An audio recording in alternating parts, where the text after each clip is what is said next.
Okay, hello, and welcome to this video. We are going to talk about three Long Island real estate firms settling housing discrimination claims. And this is something that, of course, I've talked plenty about. Some people think it's not happening, but this article confirms that it indeed is happening. So, it says a landlord has agreed to pay $20,000 to settle complaints that are discriminated against renters at Oakwood Manor in Bayshore and New Horizons in Copiague. Both those places, of course, on the South Shore, because again, that's where the bulk of the discrimination takes place. So, three Long Island real estate firms entered into settlements to resolve allegations of housing discrimination, according to Long Island Housing Services, the Bohemia-based fair housing nonprofit that brought the complaints. LIHS investigated the complaints, and this is the organization that I'm trying to get to help me that so far seems to be ignoring me. They investigated the complaints, which include two brokerages and a property owner, through fair housing testing in which individuals posing as prospective renters inquired about available apartments. The cases involved source of income discrimination. This is exactly the kind of discrimination that I'm having, in which a housing provider treats a prospective tenant differently because they intend to use certain types of income, such as Section 8, housing vouchers, child support, or Social Security. LIHS has documented a string of similar cases of landlords and real estate agents discriminating against tenants who seek to use Section 8 vouchers over the past few years. On Monday, New York Attorney General Letitia James said she would fund a $3 million program that would support fair housing testing, offering nonprofits grants of up to $250,000 to conduct testing and help those seeking housing. So it says here, Long Island Housing Services have reached settlements with three real estate firms following investigations into potential housing discrimination. The conduct included source of income discrimination, in which housing providers turn away potential tenants who seek to use government assistance to pay rent. So this is very similar. I'm not in Section 8. I'm in supportive housing. They're going to mention supportive housing in here. The settlements are the latest in a string of similar cases, and LIH said local government officials should address the issue. In the latest case, the Casada organization, Limited Family Partnership, and several related limited liability corporations agreed to pay $20,000 to settle complaints that they engaged in disability and source of income discrimination against renters. LIH said it received complaints in 2019 from the nonprofit Suffolk Independent Living Organization, and that is a program very similar to mine, that the landlord has refused to accept applications from an organization on behalf of clients with disabilities at the apartment complexes Oakwood Manor in Bayshore and New Horizons in Copiague. After receiving complaints from the nonprofit, LIH investigated from December 29 to February 2020 and found that the employees refused to accept payments from government vouchers, including money from Section 8 vouchers, HUD Veterans Affairs, Supportive Housing, that's my program, and the state's Rapid Transition Housing Program for high-need Medicaid beneficiaries. So this is what I mean. This is actually happening, folks. All right? The investigation showed people posing as individuals with housing vouchers were not told about available apartments or were not allowed to view them. Employees of the company told individuals who said they did not plan to use government assistance about the apartments. There were available units at the development that people could rent, said Ian Wilder, executive director of Long Island Housing Services, but they were just not willing to rent them, despite this being the law in Suffolk County since 2015. So it is the law in Suffolk, it is the law in Nassau and New York State, but they continue to break it. In addition to the monetary settlement, Casanta agreed to adopt a non-discriminatory fair housing policy, display signage that complies with the fair housing laws, and train its employees and agents on such laws. The organization did not respond to messages seeking comment. LIHS said four individual complainants also settled with Casada for a undisclosed amount. Joseph Delgado, CEO of Suffolk Independent Living Organization, said he was grateful the company agreed to a change in behavior. I'm glad that Silo is looking out for its clients. I wish Charles Evans would do that. If you have the money, whether it be in the form of a paycheck or a subsidy to rent an apartment, you should have full accessibility like everyone else to that apartment. Exactly. I really wish Charles Evans would be like this, and I'm going to rework my Charles Evans video in the coming week. All right, so you will see it back in a different way because there were some mistakes I made in it, and I want to correct them. Anyway, 2 more settlements. In addition to the settlement with Casada, Long Island Housing Services reached settlements with 2 real estate brokerages last month. H&G Realty, which has offices in Middle Island and Miller Place, agreed to pay $10,000 and adopt policy changes, including displaying its compliance with fair housing laws and training its employees and agents. H&G Realty did not return phone calls left by Newsday seeking comment. And again, the Newsday article, please read it. It will be in the link below. The settlement stemmed from allegations in 2018 that the brokerage, which had listed apartment rentals at New Highway Apartments in Copiague, had engaged in source of income and disability discrimination.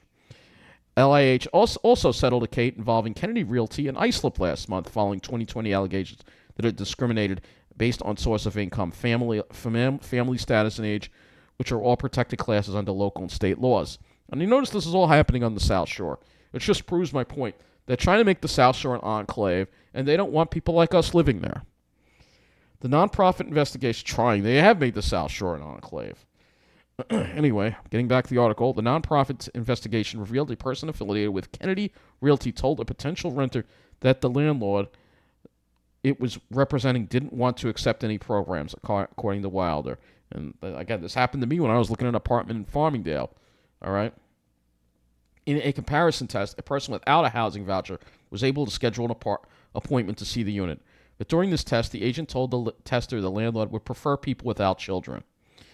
Anthony Kennedy Sr., owner and broker at Kennedy Realty, declined to comment when reached Monday by Newsday. Kennedy Realty agreed to make policy changes but did not make any payments to LIHS as part of the settlement. As much as it's good to get funds to further the work, the most important thing is that we get the changes to affect things going forward, Wilder said. Wilder said he would like to see Long Island towns and villages require property owners to adopt fair housing policies when they apply for rental permits. Yeah, I'm looking at you, Rockville Center.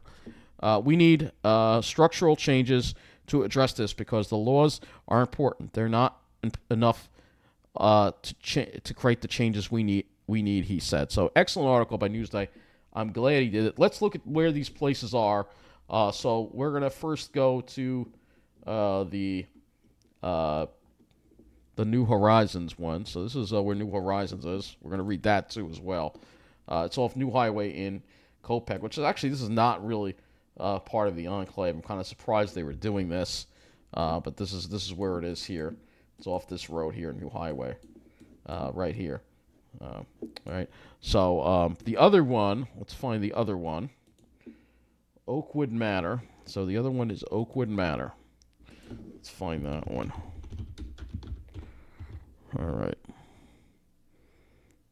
This might be it. Let's see. Bayshore. Oh, God, no, that's not it. Come on, Google. Get your act together.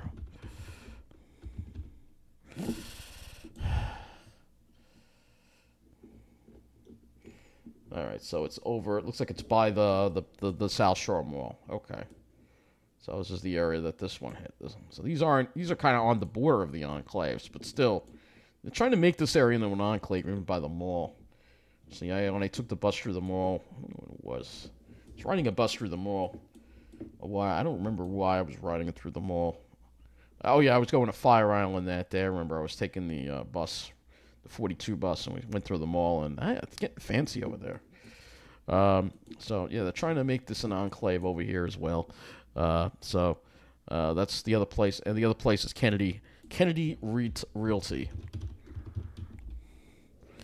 West Islip, Main Street, of course, right in the heart of the enclave right here in Islip. So, yeah, here you go. So this is the Kennedy Realty, and you can see, oh, yeah, it's fancy over here, of course. Yeah, they want to make sure they get all the nice downtowns for their kind, right? You know, but we get to have all the vacant stores. Only the best for them, right? And we're not even allowed to live with them. And so it's more proof this is the place right here. Kennedy Real Estate right here. Let's see if they've got a website.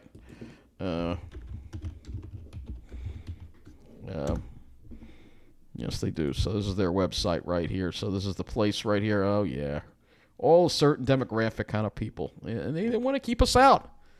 But we're fighting. We're fighting back. And it's good to read this article. You know, it really is.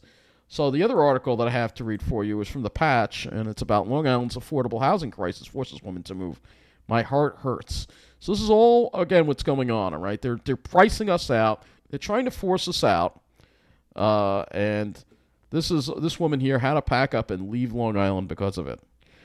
Affordable housing crisis escalates on the East End and across Long Island, one woman who has shared her struggles with Patch during the past year has announced that the time has come to leave all she's ever known and head to the West Coast, where she hopes to find a place to call home and inner peace rather than a constant struggle for survival. This year, Erin Narumi Prince had to move from the rental home she and her father shared in Riverhead for years. What was already a lack of affordable housing on the East End turned into a crisis for many during the pandemic, when scores headed east to their second homes, sending property values skyrocketing. Subsequently, many homeowners put what had been rentals on the market, leaving tenants without affordable options or none at all. Now, Erin Narumi Prince has created a GoFundMe, Erin's Big West Coast Move, to help her with her journey to move to our next chapter in Oregon. I'm moving to the West Coast from New York to better my safety, mental health, and life. I'm reaching out for some help as I cannot do this alone fiscally. The jump is long and there's not a shortcut. She has a little over a month to pack up and leave her current home. So I'm not going to read the whole thing here, but it's very sad. It really is. And it's just, it's very heartbreaking what's going on. And I'll put the article here below as well here. She was one of many voices lost in the echo chamber of affordable housing, and one side complains that people should work harder and hustle 80-plus hours a week. Yeah, we all know who those people are, having had so much handed to them, and the other side who can't afford to dream or grow where their parents and parents before them did because the area has been swallowed by greed. So this is all greed, and this is what it is, and it all relates to Wall Street, and they just keep winning on Wall Street. I'm telling you. Let's see here. The futures slip, but if we go to the U.S., you'll see they won again today, and they've been winning huge all week. I mean, they had one of their best. I mean, and this is, as long as this continues, the housing prices are going to continue to get out of control, and this is the problem. So you have numerous things going on. You have the discrimination against the disabled and people on limited incomes. You have the housing prices continue to go up, and you have the only areas that are taken care of are areas that only a certain demographic lives, like here in Islip, and you're not allowed to live there unless you're one of them. And that's what's going on, and that's all part of the plan. Now, everything we've spoken about here is part of the plan. And we all know the plan winds up different places for different people. You know what I mean? She's going to go to Oregon, and, if I can't, overcome what I'm dealing with here in Mineola, whether it be by moving or getting the town to clean itself up, I'm going to have to face the decision of having to go live in New Jersey and having to go live probably in Toms River. It's a town that actually cares about people, of course. I'm not going to be too happy about it, and, the thought of it always brings me to tears, and that's why I don't want to, actually, I haven't mentioned Toms River in a while. I don't even go there as much as I'd like to, because every time I go there, I think, hey, this is where I'm going to wind up having to go live. And, it breaks my heart, but just see myself winding up there eventually at some point in my life, no matter how hard I try. It just seems like this is the end game here for us. And even though there are a few small victories here and there, the overall plan is to force us out. That's the overall plan. So, thank you for watching, and have a good night.